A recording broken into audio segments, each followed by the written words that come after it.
Fala pessoal, sejam todos muito bem-vindos ao nosso 31º episódio do Control Pax Cast. Hoje estou aqui com Daniel Coriolano, médico, especialista em gestão de finanças, né Daniel? Agradeço demais, meu irmão, por você ter vindo, estar presente aqui com a gente, participando, colaborando para todos, tá bom? Mais uma vez, seja muito bem-vindo e muito obrigado. Eu que agradeço, Lucas, valeu pelo convite para estar aqui, compartilhar o conhecimento aí com os que acessam o podcast. Perfeito. E pelo evento que eu participei há poucos dias sobre gestão. Né? Muito bom. Beleza, muitíssimo obrigado, gente. Eu conheci o Daniel através do nosso evento que nós fizemos da MedLife Gestão, né? Ocorreu há aproximadamente uma semana. Foi um momento sensacional, né, Daniel? Riquíssimo sobre alguns conteúdos de gestão para médicos e outros profissionais da saúde também, né? E aí, Daniel, vamos lá ao nosso primeiro ponto? Bora. Estou aqui com a minha pescazinha, algumas perguntas aqui que eu vou tentar coletar dessa digníssima autoridade. Meu irmão, nós sabemos que quando o médico vem ali já no finalzinho da carreira dele e tudo mais, existem algumas dificuldades que de fato fazem parte de uma longa trajetória do médico, né, após mesmo a formatura. E eu queria te perguntar, qual seria uma das principais dificuldades que você enxerga hoje no início da carreira médica? Qual é o impacto que você vê disso? Antes disso, só um comentário aí sobre o evento, né? Perfeito. Há poucos dias antes de participar do evento, né, eu estava comentando com minha esposa, que é médica também, ela é pediatra, sobre a minha vontade de participar de algum evento não científico do ponto de vista de diagnósticos e tratamentos. E aí apareceu. Eu acho que esse desconforto está aparecendo na cabeça dos médicos, participar de eventos que coloquem ele em uma situação de enxergar mais sobre o mercado. Sim. Que esse, já emendo aí a resposta, é um dos elementos do início da carreira que é um gap, é um intervalo ali de conhecimento que nós não obtemos durante a graduação. Sim. Então, no início da carreira, até você tem uma boa qualidade técnica nos principais problemas de saúde, diagnósticos e tratamentos, mas ao entrar no mercado de trabalho, outras demandas são requeridas da gente. Sim. Como, por exemplo, no meu caso, eu e minha esposa terminamos a graduação, fomos para algumas cidades do interior para falar com o secretário de saúde para ver se tinha emprego lá para a gente. E em nenhum momento a gente questionou sobre qual é o vínculo de trabalho, de uma forma mais profunda os honorários, a carga horária, simplesmente assim, tem emprego ou não, o salário é esse e pronto. Não, estou entendendo. No entanto, os problemas apareceram dos locais onde nós trabalhamos, calote, então não tinha contrato, depois de 3, 4 meses estava trabalhando, passa aqui para assinar um papel, ó, sabia nem o que era. Sabia nem o que era. Então eu vejo que no início da carreira, essa visão de mercado, seja na atuação do setor público ou mesmo no setor privado, é uma falha importante que leva o médico a cometer alguns erros. Sim. Alguns erros que vai sentir na pele depois buscando então o auxílio, possivelmente seu. Você deve ter alguns cases sobre isso, né? Para sanar alguns problemas, quando o ideal seria algo preventivo e educacional, né? A educação faz com que a gente tenha melhores decisões, mas essa falha de ver o mercado, enxergar a carreira como um negócio que está no início e precisa ter boas decisões, é algo frequente aí na nossa profissão médica. Deveria ter, né? Mais ainda. Daniel, assim, diante desse cenário, eu vou fazer um complementozinho mais uma pergunta e já vou seguir para a próxima, que seria o quê? Quais foram as práticas, na verdade, que você adotou, que você imagina que sejam as melhores, para que a gente consiga sanar essas questões que você pontuou, para que nós tenhamos resultado? E, em contrapartida disso, qual seria a deficiência de fato que você nota na área mesmo na área da medicina ali, ou de alguma outra área da saúde, quando o aluno está se formando? Rapaz, eu estou me formando. O que seria importante eu ter na faculdade aqui para que eu já saísse com um olhar diferente, para que eu buscasse alguma outra pessoa, para que pudesse me dar um auxílio diante disso, entendeu? Sei. Eu já refleti um pouco sobre isso, será que era interessante ter durante a graduação um período sobre educação financeira, alguma disciplina que contemple isso, um período sobre gestão médica, mas assim, as questões relacionadas aos diagnósticos e tratamentos são tão intensas e tão importantes e focam na pessoa que nós passamos lá os 6 anos da graduação, que é o nosso paciente, que de fato, assim, eu entendo que deve ser preponderantemente os diagnósticos e tratamentos. No entanto, isso não deixa de lado a que o estudante de medicina busque de uma forma ativa uma formação complementar. Sim. Então eu não acho que tenha que ter de forma intensa durante o currículo da formação médica disciplinas ao longo do curso que envolvem educação financeira, gestão e tudo. Eu acho que isso deve partir da autonomia Sim. dos próprios estudantes em buscar esse conhecimento. Então, da formação médica. E como que isso pode se revelar? Não simplesmente você ir lá comprar o livro e estudar, mas através das ligas acadêmicas. Hoje tem liga acadêmica de empreendedorismo, Sim. de gestão. Sim. O centro acadêmico pode estimular eventos esporádicos na faculdade. Então, é importante que os próprios estudantes, ou então mesmo na residência, entendam que isso é importante, mas não precisa estruturar numa matriz curricular da graduação médica. Pode ser a formação complementar. Eu vejo que é um caminho importante até para que você tenha uma autorresponsabilidade. Sim. Porque quando você estiver na sua carreira, você não vai precisar ficar fazendo cursos isolados, vou fazer um curso e não sei o quê. Não, você tem que ter uma autonomia do conhecimento para ter um aprendizado contextual, à medida que vai aparecendo. Então, eu acho que isso o professor já estimula em uma conversa ali nos corredores, no hospital, Sim. no atendimento. É importante estudar isso. Ou então o professor compartilha um problema que está tendo ali no seu consultório, na sua Sim. carreira. Então, eu vejo que é importante o exercício dessa autonomia intelectual. Especificamente para mim, eu fui mais... Você pode aprender pelo amor ou pela dor, né? Sim. Então, eu aprendi mais pela dor, cometendo os erros. Do ponto de vista da educação financeira, eu adquiri um carro de alto preço, a minha mentalidade mais voltada para o consumo, diante Sim. de um rendimento importante enquanto médico recém-formado. Então, a mentalidade mais voltada pelo consumo me fez negligenciar uma visão de construção, que ela só foi exercida depois. Então, esses problemas iniciais de ter um exercício da autonomia intelectual para estudar os temas de mercado não aconteceu comigo. Após errar, aí eu comecei a dar alguns passos mais positivos. O erro que eu cometi foi comprar um carro de alto preço.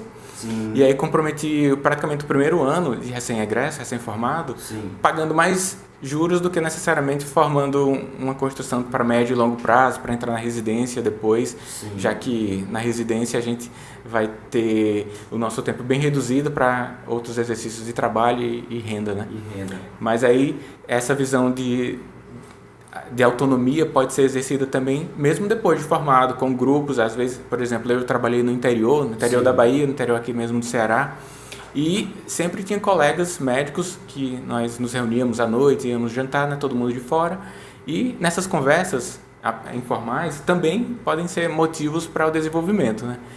E sobre a aquisição de um carro de alto preço quando recém-formado, não é algo que eu fiz. Sim. Se você conversar com alguns médicos, você vai perceber também que é algo frequente. Há 10 anos atrás, quando eu terminei, um pouco mais, ainda hoje, né? Sim. Mas, assim, não estou condenando a aquisição de bens de alto preço, mas Sim. que isso deve ser feito de uma forma consciente. Perfeito. Para que o planejamento é importante, a consciência das ações. Mas aí, às vezes, nós somos pegados por outras questões mais relacionadas, sei lá, um ego, alguma coisa mais interna, psicológica. Sim, é importante porque a gente já adentrou um pouco a um outro tópico que eu queria tocar aqui contigo, que seria o quê? O aluno, quando ele realmente se forma, né, ele passa um período ali para determinar se vai para residência, se vai fazer residência, né? E aí, o que você acha que seria interessante? Seria, tendo em vista essa redução de renda, o aluno se planejar, o aluno não, o médico já no caso, né? O médico se planejar para fazer essa residência e ter um capital ali durante um determinado período em que ele vai estar cursando, ou ele simplesmente, né, pode tomar algumas atitudes não tão assertivas e já sai ali, não tem um planejamento financeiro, já entra logo na residência, a renda cai e ele acaba passando por sufocos, entende? Diante disso, qual seria assim, um cenário, digamos que o cenário ideal para você se planejar para entrar na própria residência dessa?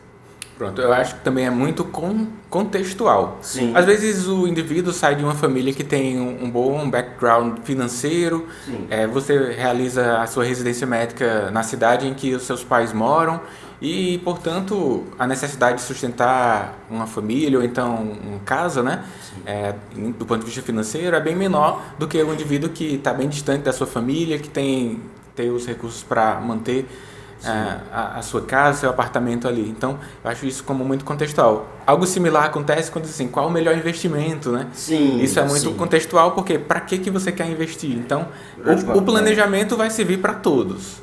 Mas um vai precisar, por exemplo, trabalhar 1 ano antes de seguir para a residência médica, para ter um certo volume financeiro baseado no seu gasto médio mensal. Então, se o gasto médio mensal de um residente vai ser em torno de 3, 4 mil reais, se ele tiver por volta de 1 ano desse gasto médio mensal, né? 12 vezes os 4 mil, é um volume interessante, porque na residência tem a bolsa, vai ter um complemento desse recurso que ele vai ter como uma reserva e, eventualmente, ele vai poder dar algum plantão. No entanto, ele vai ter que trabalhar com um bem mais precioso, que é o tempo. A residência vai pegar muito dessa energia, que é o tempo, e junto a isso vai reduzir muito o patrimônio, que a bolsa é bem menor do que estando no mercado, né? Mas aí, se ele tem uma visão bem consolidada sobre isso, ele vai aumentar 30%, 40%, dependendo da residência médica, isso colocando a média, né? Ele vai aumentar entre 30% e 40% seu rendimento, sem aumentar o volume de horas trabalhadas após a residência. E aí ele pode pegar esse tempo que deixou de ter um volume financeiro no mercado, ele vai recuperar rapidinho. E tendo essa visão, né, conversando com os especialistas, conversando com o pessoal que já está no mercado, vai deixando o médico residente muito mais tranquilo quanto a isso, porque eu acho que tem um certo desconforto em reduzir demais aquela pessoa que decidiu, que precisou trabalhar 1 ano, baixar demais o volume financeiro, ela fica muito desconfortável. Seja simplesmente pelo saldo na conta, ou seja porque veio desenvolvendo um padrão de consumo bem acima do que era estudante. Que é algo até interessante, porque quando você era estudante, acho que para qualquer um aqui, é um momento de felicidade na vida, né? Você tem uma grande interação social, tem os eventos ali com os colegas de turma. Né? E como que pode que você terminou a graduação e aí vai ficar um pouquinho mais isolado do mercado de trabalho e você tem um nível de estresse muito pior bem pior, no caso, do que quando antes de estudante que não tinha nem renda, né? Então, assim, a renda poderia ser um fator de elevação da qualidade de vida, mas por vezes não é. Por causa da falta de planejamento, na minha visão. Mas o planejamento não é igual para todos. Depende da família, às vezes entram residentes que já são casados, no meio da residência tem uma gestação que já precisa ser bem contextual quanto àquilo. Quando você consegue profissionais que possam auxiliar nisso, é ótimo também, porque essa humildade de buscar o conhecimento é algo que eu não tive. Eu sempre quis buscar o conhecimento para eu saber as coisas, em vez de acessar o profissional que me poderia economizar o tempo, me dando a expertise dele em termos de serviços, né, de contratação de serviços. Mas aí a gente vai aprendendo, né, pela dor, como eu citei. Pela dor. E assim, às vezes, né, tem muita gente que pensa no sentido de que eu vou aportar aqui um valor mensal para estar pagando assessoria de investimento, assessoria contábil, assessoria jurídica, isso, aquilo, outro, até mesmo um assessor de investimento, digamos assim, né? Não vou pagar, porque é um valor X, é caro. Vou parar um tempo, vou estudar, vou me organizar e tal. Ok, perfeito. Esse período que você está estudando, você está adquirindo de fato o seu conhecimento. Mas o tempo que você poderia, é o que eu costumo sempre dizer, para qualquer tipo de profissional, de empresário, o tempo que você vai jogar energia naquele determinado processo para que você consiga entender, colocar em prática, para começar a colher o resultado, seria muito mais barato financeiramente você contratar uma assessoria especializada para aquilo e você continuar rentabilizando o seu negócio, aumentando o volume de vendas, ou de venda de produto, de serviço, né, de qualquer sentido. E assim, Daniel, já até tocou em um ponto importante que eu ia te perguntar, qual seria o recomendado durante esse período de residência?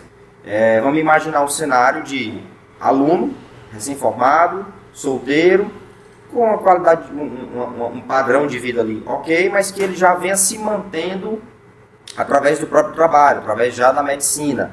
Seria interessante que quanto tempo, né, além desses 12 meses, se você imaginar um outro cenário, para que ele consiga ter esse caixa, que ele consiga ter essa reserva para ele se munir desse processo enquanto ele está fazendo a residência dele.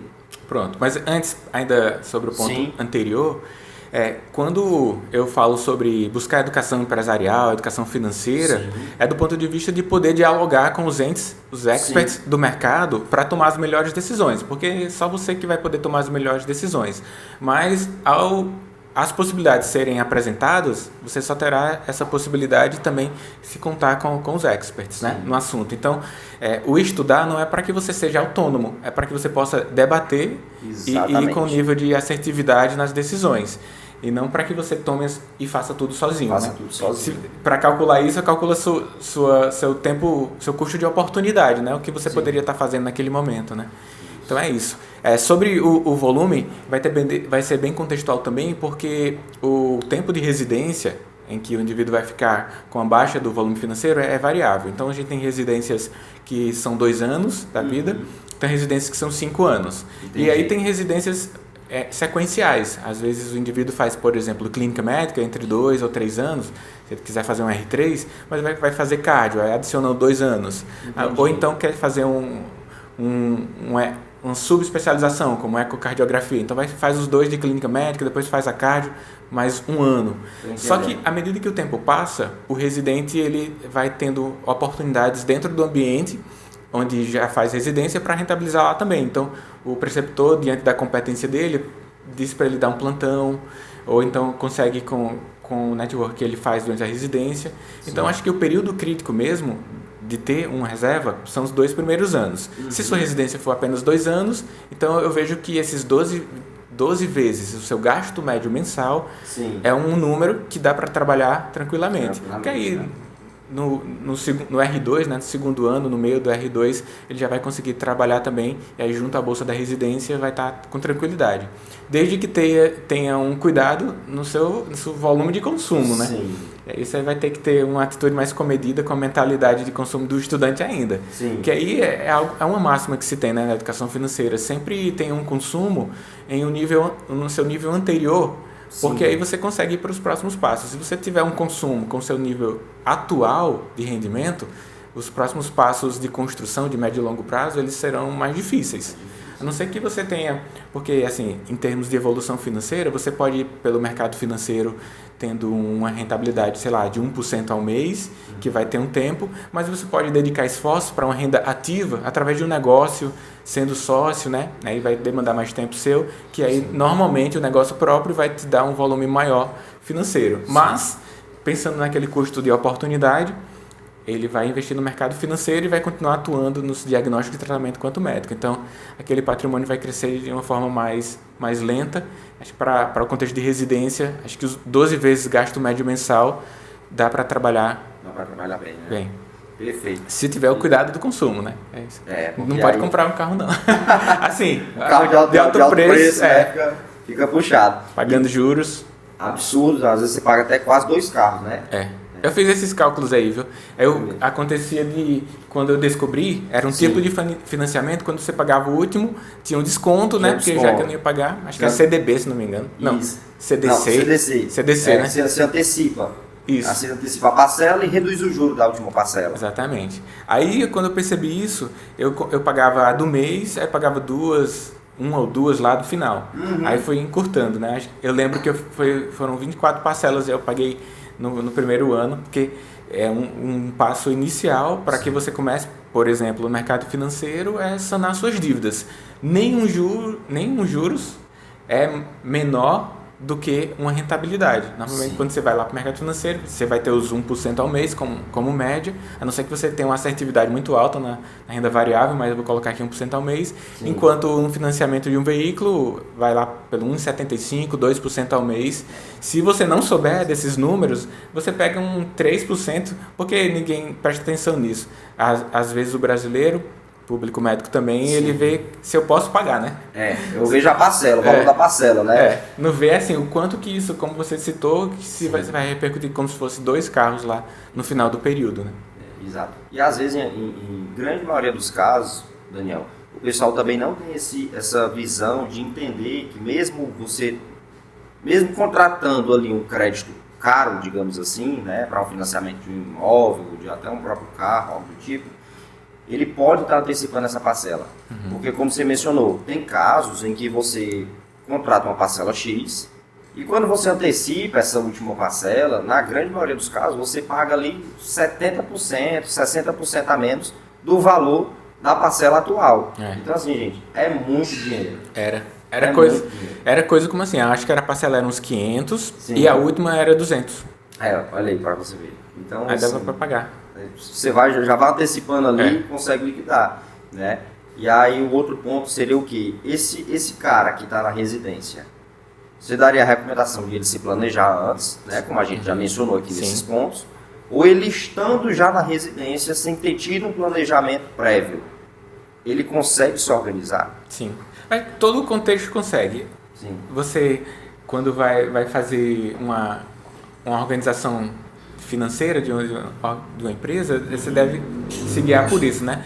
Que é uma pergunta frequente dos educadores financeiros ou então dos empresariais, é assim, é mais fácil lucrar mais ou economizar mais? Sim. Aí vai para lá da economia, é hoje, né? Se eu decidir economizar, é hoje que eu vou economizar. Se eu decidir lucrar, não sei quando, porque eu vou me planejar, vou oferecer um novo produto, ou então no mercado financeiro vou ter mais tempo gasto analisando aqui os investimentos.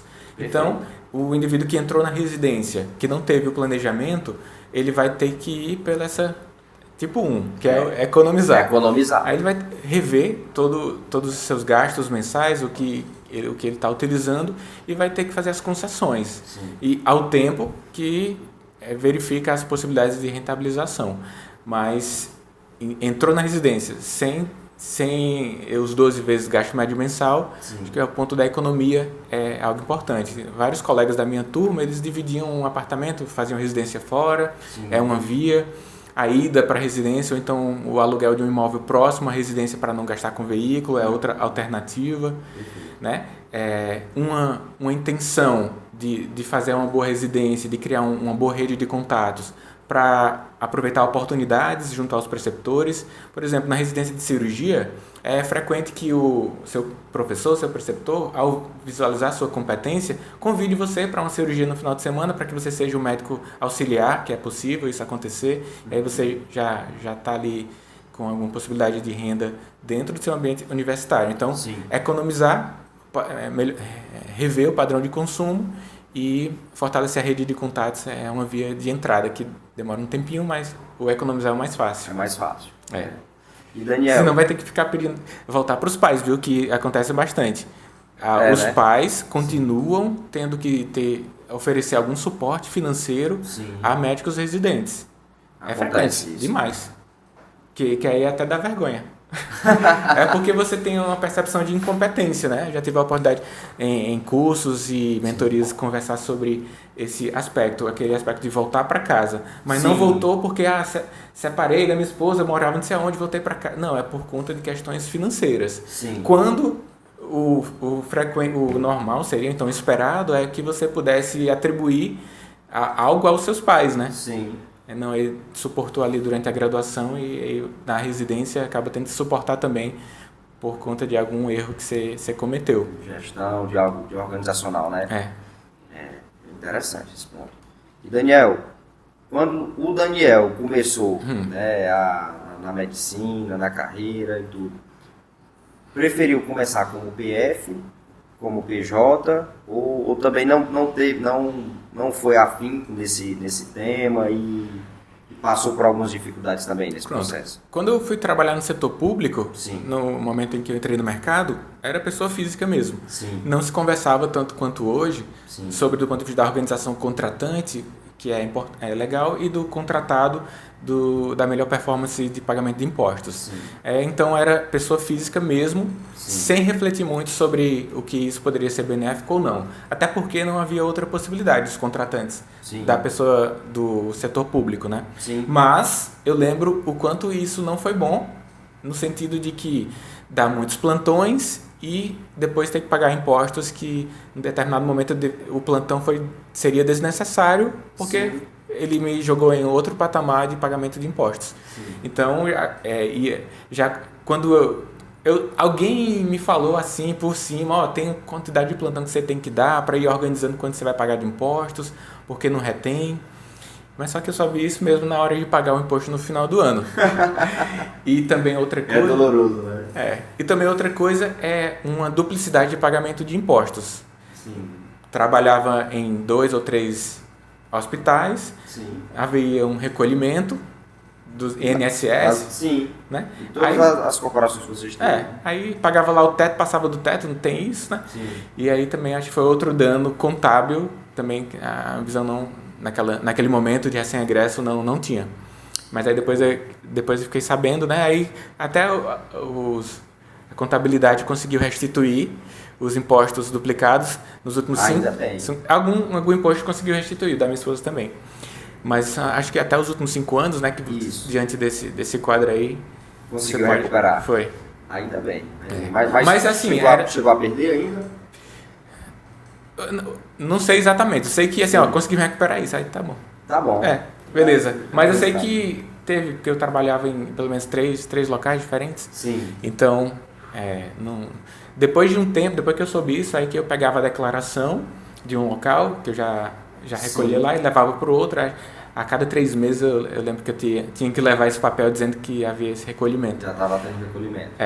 Mas aí foi mas no setor público, né? Eu fiz residência em medicina de família, o meu ponto de trabalho principal é no setor público, então a pessoa física só veio se tornar algo mais frequente depois que a gente montou a clínica. E aí foi um negócio, né? Uma empresa mesmo, que aí já teve os profissionais da contabilidade que eu sei para debater um pouquinho, conversar ali, fazer algumas decisões, mas sim, a humildade chegou do ponto de vista de decisões mais profundas, eles que sabem. Então, aí eu também não... eu já fiz medicina para não mexer com isso, entendeu? Aí tem umas coisas lá que já é complicado para mim, e aí eu deixo seguir lá. Explica só um pouquinho como você disse, assim, só para eu ter um know-how aqui, mas beleza, resolve aí para mim, né? Exatamente. Maravilha.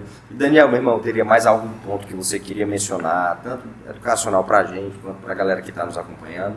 Acho que é importante que consiga reunir visões mais do que relacionadas ao diagnóstico e tratamento, haja visto a complexidade da nossa sociedade, do dinheiro na nossa sociedade, da inflação, do impacto que ela gera em nossas vidas.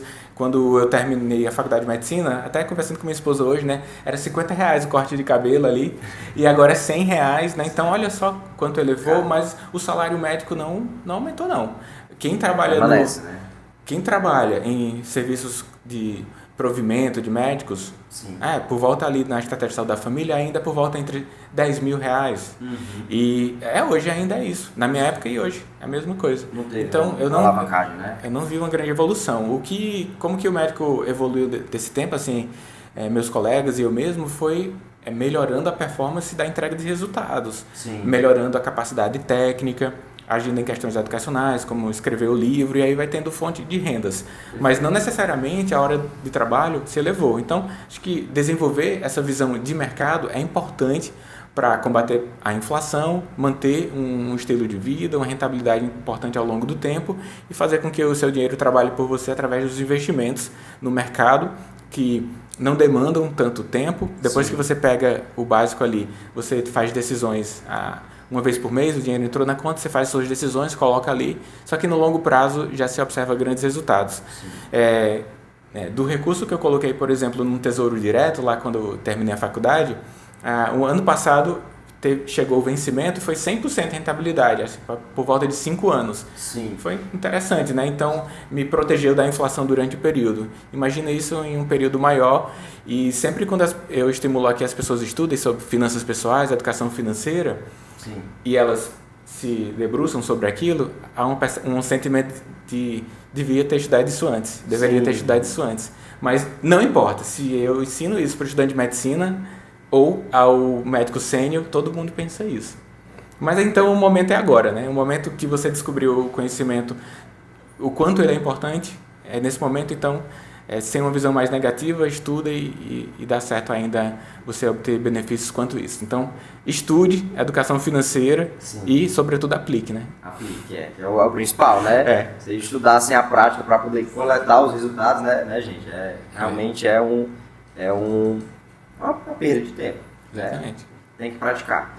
Daniel, cara, queria mais uma vez te agradecer, certo? Por tantos insights valiosos que o Daniel trouxe pra gente, turma, né? Por tantas dicas maravilhosas e que realmente a galera busca aplicar isso, né? E qualquer coisa estamos aqui à disposição para dar esse suporte.